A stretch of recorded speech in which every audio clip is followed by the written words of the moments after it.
ভালো আছেন? জি, এগুলো কোথা থেকে নিয়ে আসছেন? কালুঘাট থেকে। এগুলো কোথায় নিয়ে যাবেন? সাতকে যাবে যে। আপনার বাড়ি কোথায়? ভোলা ডিস্ট্রিক্টে। কে কে থাকেন পরিবারে? মা বাপ সবাই আছে না? আপনার মা বেঁচে আছে এখনো? মা আলহামদুলিল্লাহ আছে, বেঁচে আছে, আব্বা বেঁচে আছে। দুজন বেঁচে আছে। ও মা, আপনি তো অনেক লাকি মানুষ।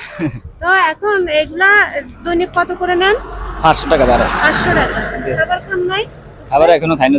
কেন খান নাই? ভাড়া দেবে 500 টাকা, এখান থেকে যে 150 টাকা খাই ফেলালে তাও তো পরিবার চালাইতে কষ্ট হবে। ও, ভাড়া 500 টাকা, কিন্তু খাবার খেলে কমে যাবে, পরিবার কেমনে চালাবেন? মানে আপনার মা বাপ আপনার সবাই মিলে থাকেন। খালা, আমার চাচি কি করে?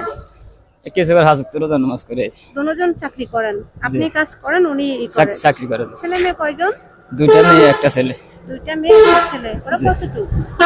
ওই ছোটটা 3 বছর, 3 বছর। আর একটা 14 বছর, আর ছেলেটা 14 বছর। এখন মাথা মেন্টাল কাজ কাম করে। মেন্টাল ছেলেটার যে কাজ কাম করতে পারে না। তো আপনার এই যে আপনি যে দুপুরে না খেয়ে থাকতেছেন, আপনার তো অসুস্থ পারে না?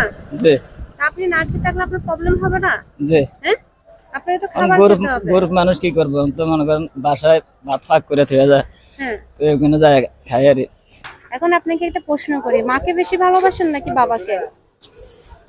দুজনকে ভালোবাসি, কিন্তু মাকে বেশি ভালোবাসি। আচ্ছা, মাকে একটু বেশি ভালোবাসি। এই ভিডিওটার মাধ্যমে কিন্তু আমি খালাম্মাকে বলবো যে আপনাকে 2 কেজি ভালোবাসে আর মামাকে 1.5 কেজি ভালোবাসে। জি। এই যে রোদের ভিতরে আপনি এগুলা টানতেছেন, আপনার তো অনেক কষ্ট হয় না? জি, কষ্ট হলে তো করার কিছু নাই, তো পেটে ভাতের জন্য তো করা করবে। পেটে ভাতের জন্য করতে হবে। জি। বুঝতে পারলাম। তো সাবধানে চলাফেরা করবেন। আর আপনার জন্য আমি দোয়া করি, আপনি সবসময় সুস্থ থাকবেন, সাবধানে চলাফেরা করবেন। হ্যাঁ, জি। আসসালামু আসসালামু আলাইকুম। এই সামান্য উপহার আপনার জন্য ভাইজান, এটা খুশি মনে নেবেন।